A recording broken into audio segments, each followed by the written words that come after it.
Okay, today we're going to be unboxing a new NovaStar product called the VX1000. NovaStar was nice enough to give us an early preview test unit, and so we're going to open it up, and the first thing you find is the accessory box, like always, and inside it has cables and a packing list, which tells you that you get the unit itself, a USB cable, HDMI to DVI, HDMI, Ethernet, and power cables. Here's the front of the unit. It's a cool new sleek look, updated from the older VX units, but the buttons are kind of the same with the menu button click wheel and the escape button to go back a menu screen. Then for the control, you have the main and then picture-in-picture 1 and 2 layers, so 3 layers with the scaling button. And then you have the input buttons, HDMI 1 and 2, DVI 1 and 2, SDI, optical 1 and 2, and the mosaic button. And then on the functions, you have presets, test, freeze, and the function button. All right, moving to the back of the unit, under the control section, first you'll see the Ethernet port so you can connect your processor to the network and control it using web page control. Below that, you have a USB 2.0 Type A port, and that is used when you're connecting two different processors. You come out of the Type A port and into the Type B port of a different processor.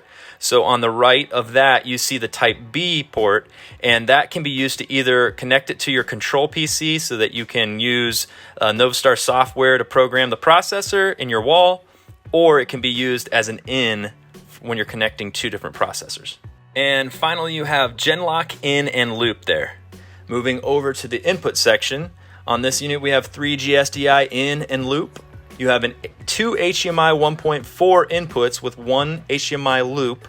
Then you also have 2 DVI inputs with 1 DVI loop. Moving over to the output section, you'll see there are 10 LED outputs for a max of 6.5 million pixels. There are also 2 optical fiber ports below that. Now we call these ports fiber ready because you actually need to order 2 separate 10 gig SFP fiber modules in order for them to work. Now with NovaStar products in the past, you were limited to sending the signal from 8 LED outputs over fiber.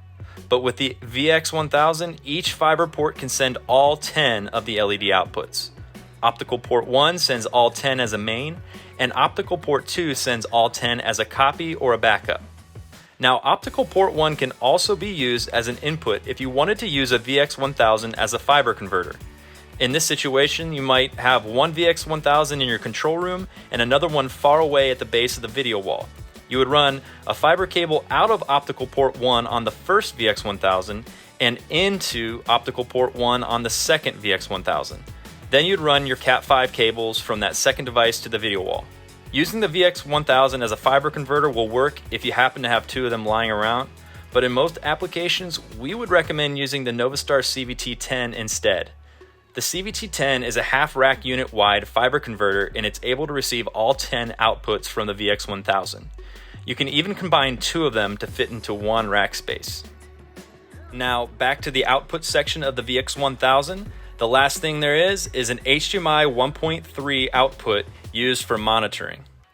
Okay, the last thing we like to do in these videos is to go through every single menu option available on the front panel. So we're going to go through those. It's going to take a little while. If you're interested, stick around. If not, then just go to buynovastar.com and you can order one of these today. Thanks for watching.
Okay, that's the end of the menu on the front panel of a VX1000. If you'd like to order one, just click the link in the video description or visit buynovastar.com.